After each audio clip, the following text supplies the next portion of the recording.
the skills that will require you to get your first million is different from what will allow you to maintain it and go for 10 or 20 million.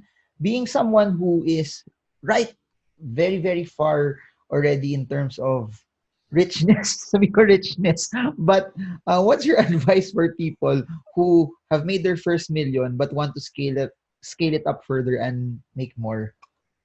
Can I call a friend?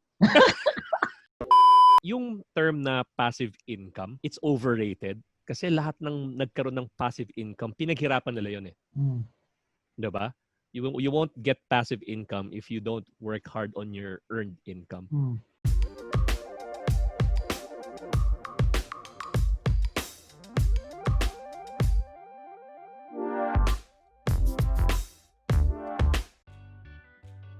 Hi everyone, we are in for a very special treat. You've seen him in our previous videos where he's an entrepreneur. He made his millions in his early 20s, lost everything, but brought it back again. We have entrepreneur, keynote speaker, best-selling author, Jayson Lo, back in the podcast. Jayson Lo, how are you? Hi Marvin, it's great seeing you always. I'm energized whenever I see you, my friend. Thank you for being here. Grabe, salamat at binigyan mo ako ng panahon. It's an honor to have the Jayson Lo back here. So, we are probably 9 months into the lockdown, no? But we're about also to close the year. And this year has been very, very interesting for a lot of people because this was something that people never expected. Na no one at the end of 2019 predicted na the whole Philippines will be in lockdown at a certain point in the year. So my question is this: before we go into any pleasantries, I want to go in a quick deep dive. Na coming into 2021, how should entrepreneurs or business people enter the year? What should be their approach, especially if they want to earn money? Alam mo yung kasabihan na, 'di ba, winners never quit and quitters never win. That's not actually true eh. Kasi winners quit all the time eh. They just quit the right things at the right time.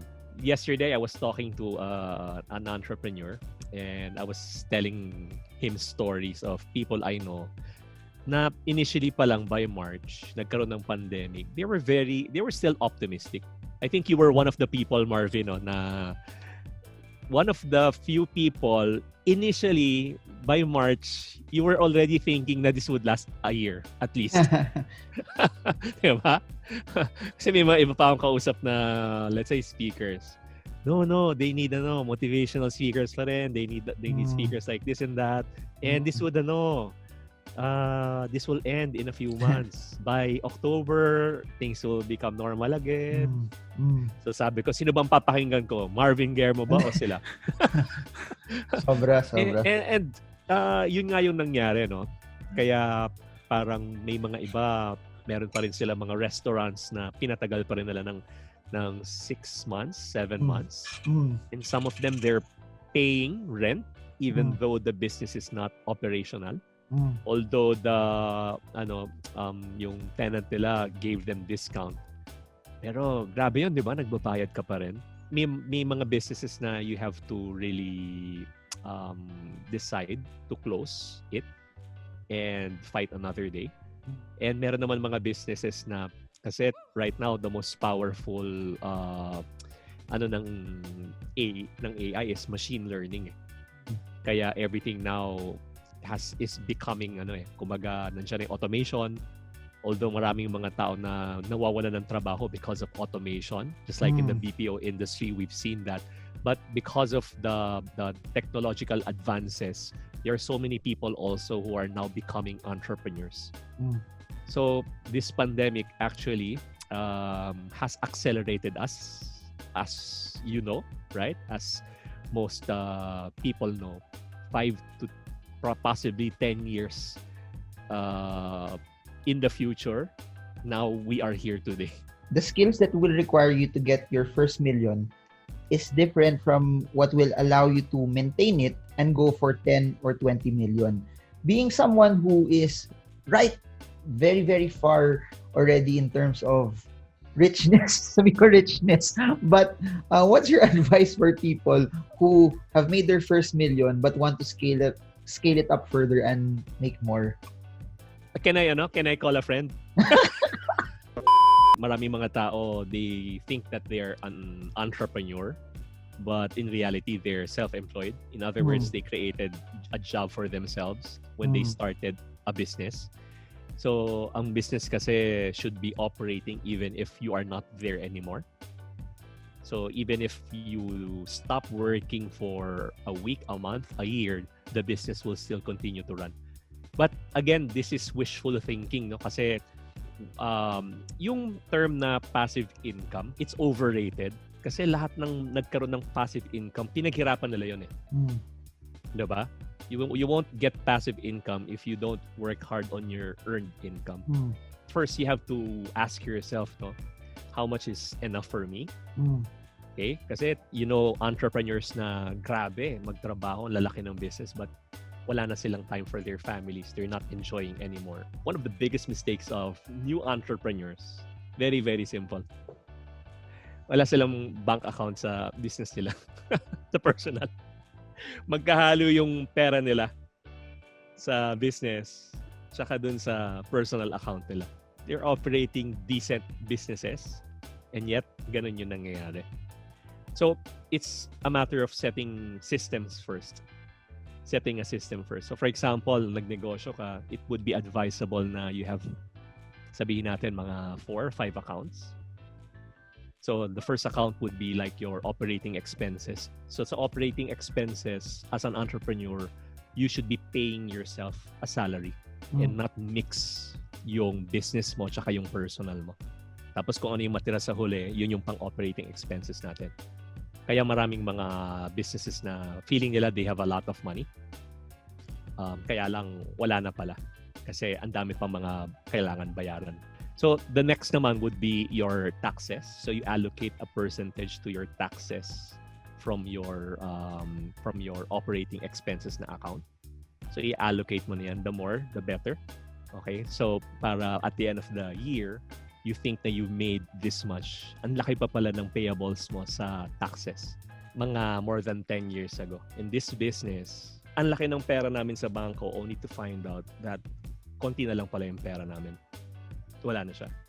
Kasi ang dami pa namin mga payables, ang dami pa namin mga kailangang bayaran. And incidentally, it's a coincidence. I spoke to an entrepreneur yesterday and he told me that his sales was in the more than 100 million in sales. Ganun kalaki. Pero yung kinita nila, sobrang liit lang. Nasabi niya, parang hindi yata worth it. And then nagka-pandemic pa ngayon, naapektuhan yung buong business nila. So, yung allocation natin ng finances, no, it's very important. That's one, yung sa taxes natin. And then, of course, to enjoy the business, you need to allocate for your profit. So, yung profit naman, nag-allocate ka ng certain percentage. Hindi yan yung salary mo, no? And then dun sa account natin, dun natin pinapasok yung profit. But at the end of the year, or kung nangailangan ulit yung business mo ng operational expenses, kumulang, dun mo ulit kukunin sa profit. Kaya huwag mong gagastusin yung profit. Kasi hindi pa siya talaga profit. And then once you grow the profit, you grow the money there in that profit account. To the point na you can start investing, then that's the time you can start diversifying. Is it true at least in your case, that the first million is the hardest, then yung 10, 20 was relatively easier when you got your first already? Yes and no. Kasi there are some people na mas mabilis sa kanila, but there are some people naman, they fall into the hubris of success. Because they become successful, because they have become successful, now they think that mabilis na magnegosyo. Nangyayari, lumalakas masyado yung loob nila. And then they feel like the success of their business is because of them. But there are so many factors yung business kaya naging successful. Tayo, we don't believe in luck, no? But we believe in God's blessings. Kasi blessed tayo. May mga instances na yung business mo naman kaya naging successful. Yan, hindi naman dahil matalino ka or magaling ka. It's because you are there, right time, right place, and you are blessed. And there are a lot of people who are wiser than you, who has more connections than you, who has the same business, and yet they failed. May may isang study yan eh. Ang galing ng study. I forgot the book. Sa dami kong binabasa ng mga libro. Parang pinakita niya doon na kaya naman ako probability. StarCraft lang ng StarCraft. Yan naman ako. So anyways, continue. Yan kasi yung ikaw ko yung mga hindi na kailangan magtrabaho. Ako yung matindi pa rin ang pangangailangan ng ngayon. Sobra. Comment kung naniniwala kayong sobrang yaman si Jayson Lo. Anyways, continue. Please, wag na kayong comment kasi magko-call a friend na lang ako. Pero in terms of... Ayoko na tong interview na to. In terms of skill, may nagbago ba when you were making your first set of millions versus later on? May required ba na dapat ito yung meron ka versus when you were just making the first set lang? Sa steps, no? Yes, it becomes easier, but you have to be careful as well. Kasi pag kumita ka na ng first 1,000 mo, 10,000, 100,000, 1 million, nagiging mas madali siya. But you have to be careful. The Bible talks about it. Before his downfall, a man is proud, but humility comes before honor. So those who continuously are successful are those who has the humility, knowing that their business became successful not because of them alone, but because of blessings, the blessing from God. And anytime God can take all of that away. And this pandemic showed us how volatile our businesses are. Sa showbiz, alam mo, kasi my wife used to work in showbiz, no? Alam ko, Marvin, nag-showbiz ka rin before, so alam mo. It's funny, no? It's so ironic. The most popular celebrities and those who last, they have longevity, are the very same celebrities who have accepted that their career is not forever. And because of that, they are preparing. And because they are preparing, yung careers nila lalo pang humahaba. Does that make sense? Makes sense, very much. Looking at 2021, no? For example, free yung time mo, there's no other things that you would want to do, and then you have extra cash. What business do you think will thrive next year? Pero hindi yun yung pinaka-question ko. If it was you, knowing what will thrive next year, if you could pick one, ano yung business na sisimulan mo? Some has this sense of altruism na they're doing it because they wanna help people. They know that their business adds value, and then yung mga employees nila. But there are some who continues to do it for reasons na, power, fame. Iba-iba tayo eh. Iba-iba tayo. Kung bata ka pa, what do we do? Di ba alam mo, parang anong gagawin mo? You can't stay at the beach the whole time naman. So you have to do something also that parang may level of excitement, may level of risk also. Parang I'm parang ganun yung hindi ba ganun yung parang you do it also because you just really like it. Kaya umpisa pa lang importante yung yung how much is enough. Kasi marami rin mga entrepreneurs na natrap na sila ng negosyo nila. So kala natin they're really enjoying the life, but behind the scenes there's so many problems that they have to face, and it's sucking the joy out of them. So minsan nagbe-business tayo kasi may mga pangarap tayo, we wanna do this, we wanna do that, we wanna help people. But yun nga, palaki siya ng palaki. As long as you know why you're doing what you're doing, then wow, that's gonna be fantastic. But you can lose yourself along the way.